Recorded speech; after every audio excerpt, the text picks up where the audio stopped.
अस्सलाम वालेकुम व्यूवर्स, कैसे हैं आप सब। आप देख रहे हैं my YouTube channel maths academy. आज हम करेंगे सेकेंड ईयर मैथ्स की एक्सरसाइज 1.1 का क्वेश्चन नंबर 6। इसमें वो देखिए क्या कह रहा है कि अ स्टोन, एक पत्थर जो है फॉल्स गिरता है from a height of 60 meter. 60 meter की हाइट से एक जो है वो पत्थर ज़मीन पर गिराया जाता है, ऑन द ग्राउंड, ज़मीन पर। जब एक पत्थर को 60 मीटर हाइट पर ले जाया जाए, उसके बाद उसको ज़मीन पे फेंका जाए, तो उसकी जो हाइट होगी, the height after x second, मतलब जब एक्स सेकेंड मतलब टाइम, अगर एक्स टाइम जितना गुजर जाए, एक्स सेकेंड गुजर गए हैं, तो उसकी जो हाइट होगी वो approximately given by H of x is equal to 40 minus 10x square. अगर एक्स सेकेंड आपके पास गुजर गए हैं तो उसकी जो हाइट होगी, जो स्टोन की जो हाइट होगी ज़मीन से पहुंचने से पहले, वो हाइट होगी 40 माइनस 10x स्क्वायर। आपने क्या करना है, what is the height of the stone, आपने हाइट फाइंड करनी है स्टोन की व्हेन, जब आपके पास एक्स की वैल्यू मतलब टाइम होगा 1 सेकेंड गुजर गया होगा, बी वाले पार्ट में आपके पास जो है वो टाइम 1.5 सेकेंड गुजर गए होंगे, और सी वाले पार्ट में आपके पास 1.7 सेकेंड, जब आपके पास इतना टाइम गुजर गया होगा, तो फिर आपने फाइंड करनी है कि उसकी हाइट स्टोन की कितनी होगी। तो सबसे पहले हम ए वाला पार्ट अलहदा फाइंड करेंगे, बी वाला, उसके बाद सी वाला अलहदा फाइंड करेंगे। तो चलें अब आज का क्वेश्चन स्टार्ट करते हैं। ये मैंने सारा क्वेश्चन यहाँ पे लिख दिया था, ये मैंने आपको अभी समझा दिया। अब यहाँ पे देखें, what is the height of the stone when X is equal to 1 second. X अगर आपके पास टाइम होगा 1 सेकेंड, तो फिर स्टोन की हाइट क्या होगी।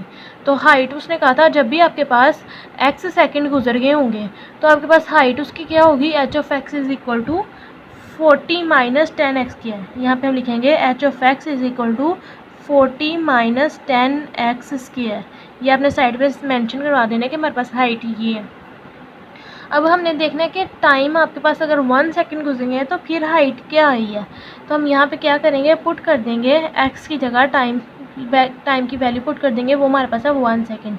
यहाँ पे h of 1 second is equal to 40 minus 10, यहाँ पे वैल्यू आएगी 1, इसका स्केयर 40 माइनस 10, 1 का स्केयर 1, 40 माइनस 10 1 सा 10, 40 में से 10 माइनस किए तो आपके पास आंसर है 30। तो आपके पास हाइट आएगी 30 अगर आपके पास जो टाइम है वो 1 सेकेंड गुजर गया होगा। ठीक है, ये आपके पास हाइट आ गई 30। अब आपने क्या करना है, ए वाला पार्ट हो गया आपके पास जब आपके पास टाइम था 1 सेकेंड।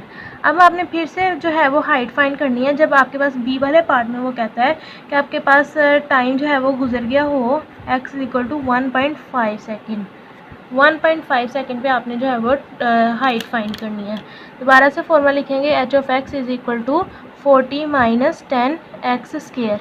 पुट कर देंगे यहाँ पे x की वैल्यू, वो हमारे पास है, x की वैल्यू है हमारे पास 1.5 सेकेंड। अब यहाँ पे h of 1.5 is equal to 40 minus 10, x की जो वैल्यू हमारे पास क्या है 1.5, वो पुट कर दी, इसका हमने ले लेना स्केयर 40 माइनस 10, 1.5 का स्केयर लें, आपके पास आंसर आता है 2.25। अब 10 को मल्टीप्लाई कर देना है 2.25 के साथ, तो आपके पास आंसर आता है 22.25। 40 में से आपने माइनस कर देना है 22 माइनस 25 का, तो आपके पास आंसर आता है 17.5। ये आपने हाइट फाइंड कर ली जब आपके पास टाइम था 1.5। ठीक है, ये आंसर आ गया। अब आपके पास है सी वाला थर्ड वाला पार्ट। थर्ड वाले पार्ट में वो टाइम आपको पास दे रहा है एक्स की वैल्यू, थर्ड वाले पार्ट में एक्स की वैल्यू आपके पास है 1.7 सेकेंड। इतना टाइम वो आपको दे रहा है, आपने हाइट फाइंड करनी है। आप यहाँ लिखेंगे H of x is equal to 40 minus 10x square, put x is equal to 1.7। आप इतना जो है वो वैल्यू पुट करेंगे x की जगह, तो आपके पास जो है वो हाइट आ जाएगी। यहाँ पे लिखेंगे h of 1.7 is equal to 40 minus 10, x की वैल्यू आपके पास है 1.7, इसका आप ले लेना स्केयर 40 माइनस 10, 1.7 का स्केयर लें तो आपके पास आंसर आता है 2.89। ठीक है, अब आपने 10 को इसके साथ मल्टीप्लाई कर देना है, आपके पास आंसर आएगा 28.9। अब आपने 40 में से 28.9 को माइनस कर दिया तो आपके पास आंसर आएगा 11.1। ये आपके पास हाइट आ गई है। थर्ड वाला पार्ट भी आपके पास कंप्लीट हो गया। अब यहाँ पे देखें, ये था फर्स्ट वाला पार्ट, मतलब इसमें आपने ABC 3 पार्ट्स फाइंड करने थे, वो आपने कर लिए। अब सेकंड वाले पार्ट में वो कहता है when does the stone strike at the ground, कब, वो कौन सा टाइम होगा जब आपके पास जो स्टोन होगा वो ज़मीन पे जाके जो है वो स्ट्राइक करेगा, टकराएगा। ठीक है, वो आपने व्हेन का मतलब यहाँ पे आ गया टाइम, आपने वो टाइम फाइंड करना है जब स्टोन जो है वो ज़मीन पे टकराएगा। तो टाइम को हम किसके साथ ऊपर शो करवा रहे हैं, उसने क्वेश्चन में क्या बताया हुआ है, टाइम को एक्स के साथ शो करवाया हुआ है, एक्स सेकंड। तो टाइम जो है वो हमने एक्स मतलब एक्स की वैल्यू फाइंड करनी है। एक्स की वैल्यू फाइंड करने के लिए एक बात समझनी यहाँ पे ज़रूरी है कि जब आपके पास स्टोन ज़मीन पर जाके टकराएगा तो वहाँ पर तो उसकी हाइट ख़त्म होगी। जब वो ज़मीन पे जाके टकराएगा उसकी हाइट क्या होगी वहाँ पे 0, क्योंकि उसकी हाइट बिल्कुल ख़त्म हो गई है, वो ज़मीन पे आके गिर गया है। तो यहाँ पे हमारे पास जब हम सेकंड वाला पार्ट स्टार्ट करेंगे,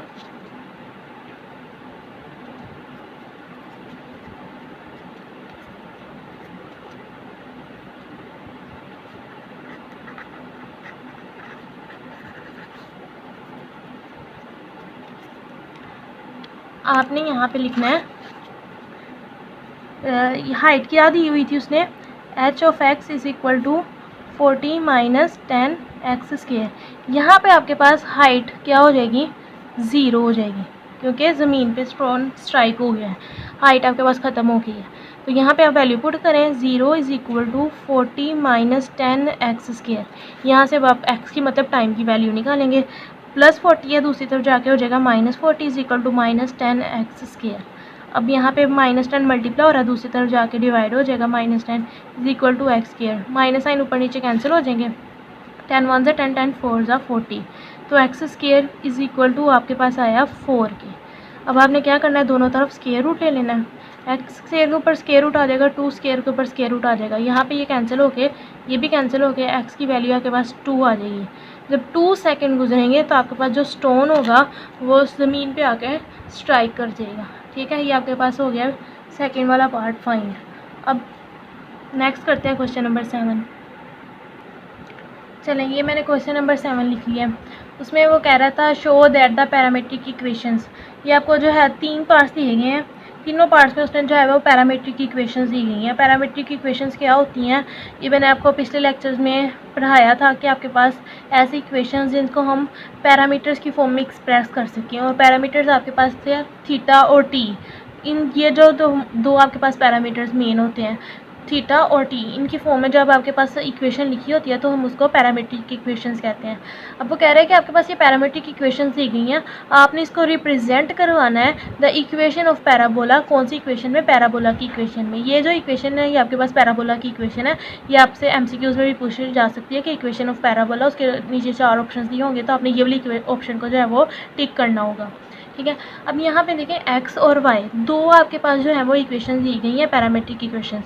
आपने इसको इस इक्वेशन में लेके जाना है, रिप्रेजेंट करना है कि आप इनसे ये बना सकते हैं। चलें अब इसको स्टार्ट करते हैं। सबसे पहले क्या करेंगे, हम यहाँ पे दोनों इक्वेशंस अपनी लिख लेंगे। पहली इक्वेशन है हमारे पास x is equal to a t square, इसको इक्वेशन नंबर 1 का नाम दे देंगे। उसके बाद दूसरी इक्वेशन है हमारे पास y is equal to 2at, ये आपके हमारे पास है दूसरी इक्वेशन। तो हम क्या करेंगे, यहाँ से t की वैल्यू जो है वो निकालेंगे और उसको यहाँ पे पुट कर देंगे। इक्वेशन नंबर 1 से हम t की वैल्यू आसानी से नहीं निकाल सकते क्योंकि इसके ऊपर स्क्वायर है, तो जब हम स्क्वायर को ख़त्म करेंगे तो वो स्क्वायर रूट में वैल्यू चली जाएगी, तो ये हमारे पास मुश्किल हो जाएगा। तो हम इक्वेशन जो अपनी दूसरी y वाली वैल्यू है, यहाँ से हम हमारे पास t के ऊपर स्क्वायर नहीं है, यहाँ से हम t जो है वो आसानी से निकाल सकते हैं। तो हम y डिवाइडेड बाई 2a इसके साथ मल्टीप्लाई हो रहा है t के साथ, तो ये दूसरी तरफ आएगा तो आके डिवाइड हो जाएगा, y divided by 2a is equal to t। आपके पास t की वैल्यू आई y डिवाइडेड बाई 2a। आपने इसको पुट कर देना है अपनी इक्वेशन नंबर 1 में। इक्वेशन नंबर 1 में आप इसको देखें पुट करेंगे, x इज़ इक्वल, आप लिखेंगे पुट इन इक्वेशन 1, इसको इक्वेशन नंबर 1 में पुट करेंगे। x is equal to a, t की जगह आप लिख देंगे y डिवाइडेड बाई 2a, इसका आपके पास आ जाएगा स्क्वायर, a y के ऊपर स्क्वायर आ जाएगा, जब स्क्वायर ओपन होगा 2 का स्क्वायर 4 होगा और a के ऊपर स्क्वायर आ जाएगा। अब ऊपर नीचे सेम वैल्यूज़ हो तो कैंसिल हो जाती हैं, a और a सेम है। यहाँ पे आपके पास नीचे 2 थे तो एक का आपके पास कट हो गया a, तो आपके पास रह गया ऊपर y स्क्वायर, नीचे रह गया 4a is equal to x। अब आप 4a इधर डिवाइड हो रहा है, दूसरी तरफ लेके जाके मल्टीप्लाई हो जाएगा, 4ax is equal to y square. यहाँ फिर आप इसको इस तरह भी लिख सकते हैं, y square is equal to 4ax। ये आपके पास जो एक्सप्रेस आई की आपने इक्वेशन, ये आपके पास है इक्वेशन ऑफ पैराबोला। आप यहाँ लिख दें रिप्रेजेंटेड इक्वेशन ऑफ पैराबोला।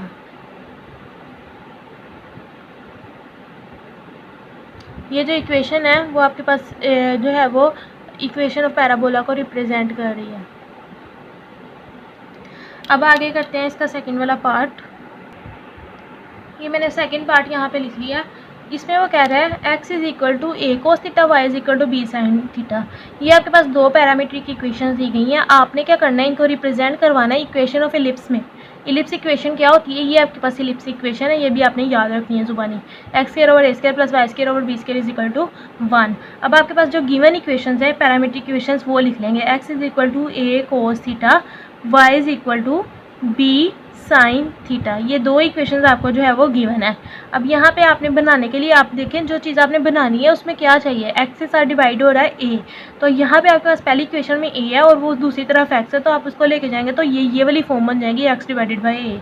तो हम यहाँ से एक्स ए को दूसरी तरफ ले जाएंगे, वो उधर जाके डिवाइड हो जाएगा, यहाँ पे आपके पास रह जाएगा कोस थीटा। अब यहाँ पे एक्स डिवाइड बाई ए की फॉर्म बन गई, लेकिन इनके ऊपर दोनों के ऊपर स्केयर भी है, तो हम यहाँ पे ये वाली इक्वेशन में क्या करेंगे, दोनों तरफ स्केयर ले लेंगे। जब हम दोनों तरफ स्केयर लेंगे, एक्स ओवर ए का square is equal to cos square theta आपके पास आ जाएगा। ठीक है, अब एक्स का स्केयर आपके पास एक्स स्केयर, ए के ऊपर लादा square is equal to cos square theta. ये एक आपके पास इक्वेशन बन गई। सेकंड, यहाँ पे अभी सेम उन्हीं स्टेप्स के थ्रू आपने इसको सोल्व करना है। बी मल्टीप्लाई हो रहा है, दूसरी तरफ आके लेके आएंगे तो आके डिवाइड हो जाएगा, इज इक्वल टू रह गया आपके पास साइन थीटा। अब आप अगेन दोनों तरफ स्केयर ले लेंगे, वाई डिवाइड बाई बी का square is equal to sine square theta. Y के ऊपर स्केयर आ जाएगा डिवाइडेड बाई बी के ऊपर स्केयर आ जाएगा is equal to sine square theta. ये आपके पास जो दोनों इक्वेशंस आ गई हैं, देखें अब ये आपके पास जो गिवन जो आपके पास क्वेश्चन में आपने फॉर्म बनानी है वो इस तरह की फॉर्म आ गई है। X square over a square की भी वैल्यू आ गई है, y square over b square की भी वैल्यू आ गई है। अब दोनों के दरम्यान में आपके पास प्लस का साइन है, तो आपके पास ये जो इक्वेशंस दोनों बनी हैं आपने इनको ऐड करवा देना है। जब आप ऐड करवाएंगे तो आपके पास देखिएगा कि आंसर जो है वो राइट हैंड साइड के इक्वल आ जाएगा। आप यहाँ नेक्स्ट आप दोनों इक्वेशंस को ऐड करवाएंगे जो पीछे आपने बनाई हैं। X square over a square plus y square over b square, दोनों को जब ऐड करेंगे तो आपके पास लेफ्ट वाली साइड पे यहाँ पे जो था x square over a square वो कोस स्क्वायर थीटा के इक्वल था और y square over b square sine square theta के इक्वल था, तो इन दोनों के दरमियान प्लस साइन आ गया। अभी आपको पता है फॉर्मूला होता है कि कोस square theta plus sign square theta equal होता है 1 के, तो इन दोनों का सम किया तो आपके पास आंसर जो है वो 1 के इक्वल होता है। ये आपने फॉर्मूला पढ़ा हुआ है। अब ये जो इक्वेशन बनी है यही हमने रिप्रेजेंट करवानी थी कि ये एक एलिप्स इक्वेशन है जो कि हमने रिप्रेजेंट करवा दी है। ठीक है, अब ये पार्ट सेकंड कंप्लीट हो गया। अब थर्ड वाला पार्ट स्टार्ट करते हैं। उसमें आपके पास वो कह रहा है x is equal to a second theta, y is equal to b tan theta. ये दो आपके पास जो है वो पैरामीट्रिक जो है वो इक्वेशंस है, आपने रिप्रेजेंट करवानी है। रिप्रेजेंट इक्वेशन ऑफ हाइपरबोला, ये जो आपके पास इक्वेशन है ये हाइपरबोला की इक्वेशन है, ये भी आपने ज़ुबानी याद कर लेनी है। अब जो दोनों इक्वेशन दी गई हैं वो लिखेंगे x is equal to a second theta, y is equal to b tan theta. अब जिस तरह की हमने फॉर्म बनानी है उसी तरह की जो है वो कोशिश करेंगे कि अपने जो गिवन इक्वेशन होती हैं उसको इसमें चेंज करके जाएँ, कन्वर्ट करें। अब आपके पास देखें यहाँ पे आपके पास जो इक्वेशन बनानी है इसमें आप देखें एक्स के नीचे एक्स स्क्वायर डिवाइड हो रहा है स्क्वायर के साथ, तो यहाँ पे भी आपके पास जो इक्वेशन गिवन है एक्स इज इक्वल टू ए जो है वो मल्टीप्लाई हो रहा है सेकंड थीटा के साथ, तो ए को हम दूसरी तरफ ले आएंगे वो उधर आके डिवाइड हो जाएगा। इसी तरह आपके पास y is equal to b tan theta, b multiply हो रहा है दूसरी तरफ आके डिवाइड हो जाएगा। अब आपने इनके ऊपर स्क्वायर चाहिए तो दोनों इक्वेशन पे स्क्वायर ले लेंगे, ऊपर लादा एक्स के ऊपर स्क्वायर आ जाएगा, वो नीचे वाई के ऊपर स्क्वायर आ जाएगा is equal to second square theta आ जाएगा। इसी तरह आपके पास y इज इक्वल टू आपके पास आ जाएगा वाई के ऊपर स्केयर आ जाएगा, बी के ऊपर स्केयर आ जाएगा और टेन के ऊपर भी स्केयर आ जाएगा। अब यहाँ पे देखें इन दोनों इक्वेशंस के दरम्यान में साइन आपके पास माइनस का है, तो आपने इन दोनों इक्वेशंस को सब्ट्रैक्ट करवाना है, मतलब माइनस करवाना है। सब्ट्रैक्टिंग बोथ इक्वेशंस, दोनों इक्वेशंस को हम जो है वो सब्ट्रैक्ट करवाएंगे। X square over a square minus y square over b square minus कर वाई इज इक्वल टू आपके पास ये सेकंड स्केयर थीटा माइनस हो जाएगा टेन स्केयर थीटा के, बिकॉज आपके पास लेफ्ट वाली साइड के साथ माइनस होगी और राइट वाली साइड आपके पास राइट वाली साइड के साथ माइनस होगी। अब यहाँ पे ये आ गया माइनस का साइन। हमने जो प्रूव करवाना है वहाँ पे हमारे पास इक्वल आ रहा है आंसर 1 के, लेकिन यहाँ पे हमारे पास second square theta minus tan square theta और ना ही इसका कोई फॉर्मूला होता है। तो हम क्या करेंगे, यहाँ पे सीकेंड स्क्वायर थीटा का फॉर्मूला देखेंगे तो वो हमें पता है कि सीकेंड स्क्वायर थीटा इज इक्वल होता है 1 + tan स्क्वायर थीटा के। तो हम सीकेंड स्क्वायर थीटा की जगह लिख देंगे 1 + tan square theta minus tan square theta आपके पास वैसे ही आ गया, plus tan square theta minus tan square theta दोनों कैंसिल हो जाएंगे और यहाँ पे आपके पास सिर्फ 1 रह जाएगा। तो ये हमने प्रूव करवा दिया कि x square over a square minus y square over b square equal होता है 1 के, और ये प्रेजेंटेड कर रहा है आपके पास इक्वेशन ऑफ पैराबोला के। यहाँ पे आपके पास क्वेश्चन नंबर 7 कंप्लीट होता है। होप्स आपको समझ आई होगी। वीडियो अच्छी लगी हो तो लाइक ज़रूर कीजिएगा और शेयर भी अपने फ्रेंड्स के साथ कीजिएगा ताकि उनको भी अच्छे तरीके से समझ आ जाए। और अगर कोई क्वेश्चन हो तो कमेंट सेक्शन में ज़रूर पूछिएगा और मेरे चैनल को सब्सक्राइब ज़रूर कीजिएगा। Thank you.